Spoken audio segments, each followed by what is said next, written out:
Hello friends, Zaika with Alka में आपका स्वागत है। तो आज हम बनाने जा रहे हैं कोफ्ता कड़ी। कोफ्ता कड़ी इतनी टेस्टी बनती है, यकीन मानिए। अगर आपने अपने गेस्ट के सामने भी इसे प्रेजेंट किया तो वो एक बार के लिए सोच जाएंगे कि क्या कोफ्ता इतने अच्छे भी बन सकते हैं। जी हाँ, तो आज हम कोफ्ता बना रहे हैं लौकी के साथ। इसके लिए हम सबसे पहले करी बनाएंगे। तो उस करी के लिए हमें चाहिए स्लाइस किए हुए ऑनियन, टोमेटो, अदरक, लहसुन और हरी मिर्ची चॉप किए हुए हैं हमने लिए हैं। तो यहाँ पे हमें कढ़ाई में 3 से 4 काली मिर्च, 2 से 3 लौंग, थोड़ा सा जीरा और 1 इंच का टुकड़ा दालचीनी का ऑयल में डाल के अच्छे से उसकी खुशबू आने तक भूनेंगे। और ये हमें स्लो फ्लेम पे करना है, क्योंकि जो खड़े मसाले होते हैं वो अगर आप तेज फ्लेम पे भूनेंगे ना तो वो अपना उनका जो एरोमा होता है ना वो बहुत जल्दी गॉन हो जाएगा और वो मतलब जल जाएगा वो। तो आपको स्लो फ्लेम पे उसका अरोमा आने तक आपको वेट करना है। उसके बाद आपको ये स्लाइस किए हुए प्याज डाल देने हैं।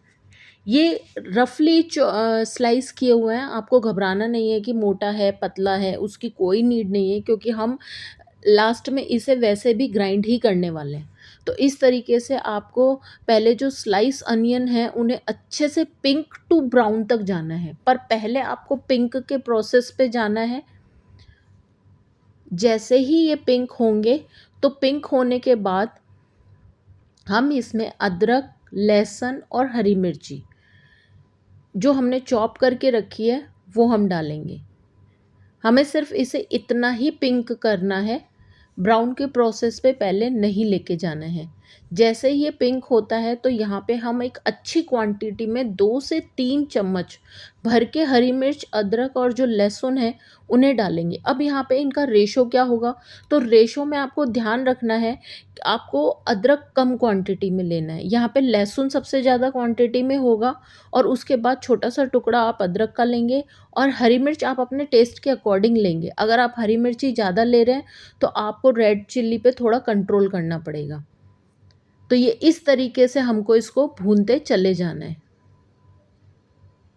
अब ये थोड़ा ब्राउन के प्रोसेस पे पहुंचने वाला है, तो उससे पहले ही हम इसमें रेड चिल्ली पाउडर, हल्दी पाउडर और धनिया पाउडर, यहाँ पे धनिया पाउडर आप आराम से 2 स्पून भर के डालिए। और नमक, नमक आपको सिर्फ ग्रेवी के अकॉर्डिंग डालना है, क्योंकि जब हम कोफ्ता बनाएंगे तो कोफ्ते में भी हमारे पास हम उसमें नमक डालेंगे। तो यहाँ पे सिर्फ ग्रेवी के अकॉर्डिंग पहले आपको थोड़ा सा ही नमक डालना है। और जब ये हल्का सा भुन जाए, आपको लगे हाँ मसालों की खुशबू आ रही है, कच्चापन चला गया है, तो हम सबसे पहले इसके प्रोसेस को रोकने के लिए थोड़ा सा पानी डाल देंगे, ताकि मसालों के भुनने का प्रोसेस एकदम स्टॉप हो जाए और हमारे मसाले जले नहीं। तो जैसे ही हमने पानी डाला तो हमें अब इस पानी को सुखाने की नीड नहीं है, हमको उसमें तुरंत अपने टमाटर डालने हैं। अब यहाँ पे मुझे ग्रेवी थिक चाहिए, पतली नहीं चाहिए और खट्टी भी नहीं चाहिए। तो यहाँ पर मैंने हाइब्रिड टमाटर का यूज़ लिया है। आपको अगर थोड़ा खट्टापन चाहिए तो आप मतलब एक जो नॉर्मल देसी वाला टमाटर आता है ना वो आप एक डाल सकते हैं और 2 से 3 आप हाइब्रिड टमाटर डाल सकते हैं। तो जैसे ही हमारी ग्रेवी अच्छे से पक जाती है, टमाटर हमारे गल जाते हैं, तो हम उसके ठंडा करने के बाद उसे एक मिक्सी के जार में डालकर इसे अच्छे से ग्राइंड कर लेंगे। हमें कोई खड़ा मसाला बाहर निकालने की नीड नहीं है, ये सब एक साथ अच्छे से ग्राइंड हो जाएगा। अब जब आप मसालों को यहाँ पर एक साथ ही ग्राइंड कर लेंगे और खड़े मसाले हमने अच्छे से पहले ही उनको भून लिया था, तो हमें अब लास्ट में कोई गरम मसाला डालने की नीड ही नहीं होगी।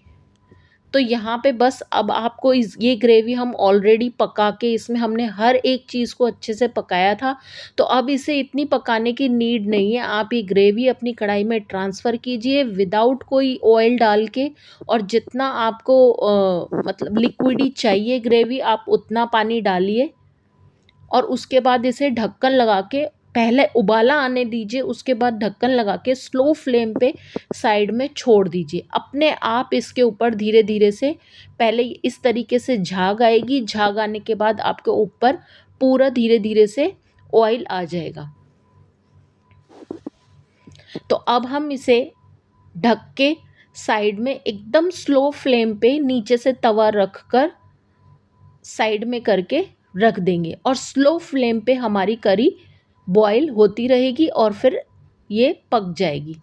देखिए यहाँ मुझे ग्रेवी थोड़ी थिक लग रही थी तो मैंने उसमें थोड़ा सा पानी डाला। अब यहाँ पे मैंने लौकी को अच्छे से मतलब उसका छिलका उतार के इसे ग्रेट कर लिया है और मैंने ग्रेट करने के बाद इसमें इसका कोई पानी नहीं निकाला है, कुछ नहीं किया है। उसी के ऊपर मैंने बेसन डाला है, नमक, थोड़ी सी हल्दी, थोड़ा सा रेड चिल्ली पाउडर और थोड़ी सी सौंफ डाली है मैंने।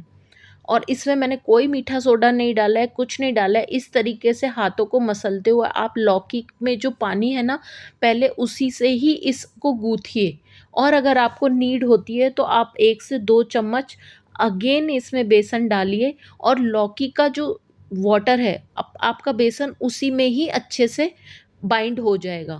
और एक दूसरी कढ़ाई में आप अच्छे से ऑयल डालिए।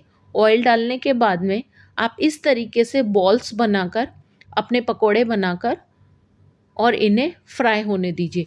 अब यहाँ पे पहले आपकी फ्लेम तेज़ होगी क्योंकि अगर आपने फ्लेम को धीरे रखा तो पहले आपके पूरे कोफ्ता ग्रेवी में मिक्स हो जाएंगे। पहले आप तेज़ रखिए, जब इस तरीके से थोड़ा सा कलर आ जाता है तो आप थोड़ा सा स्लो कर लीजिए क्योंकि कोफ्ते को अंदर से भी अच्छे से सिकना चाहिए, नहीं तो वो ऊपर से तो गोल्डन लगेंगे, अंदर से आपको कच्चा फ्लेवर आएगा। जैसे ही कोफ्ता आपका अच्छे से रेडी हो जाता है आप उसे निकालिए और फिर आपने जो आपकी जो ग्रेवी पहले से ही स्लो पे हो रही थी आप उसके अंदर इन्हें ट्रांसफ़र कर दीजिए और धनिए के साथ अच्छे से गार्निश करिए। कोफ्ता डालने के बाद आपको बहुत देर तक ग्रेवी को उबालना नहीं है, नहीं तो आपके कोफ्ते पूरे मिक्स हो जाएंगे ग्रेवी के अंदर। तो आपको सिर्फ 5 मिनट के लिए उसे ढक्कन लगा के छोड़ दीजिए और 10 से 15 मिनट विदाउट ओपन करे कढ़ाई को इसी तरीके से छोड़ दीजिए और फिर एंजॉय कीजिए अपने इस कोफ्ता करी को चपाती के साथ में। तो अगर आपको आज की मेरी रेसिपी पसंद आई हो तो इसे ट्राई ज़रूर कीजिएगा, हमें कमेंट कीजिएगा और हाँ, हमें भूल मत जाइए, हमें सब्सक्राइब ज़रूर कीजिएगा। हमें आपके कमेंट का इंतज़ार रहेगा। Thank you. बाय।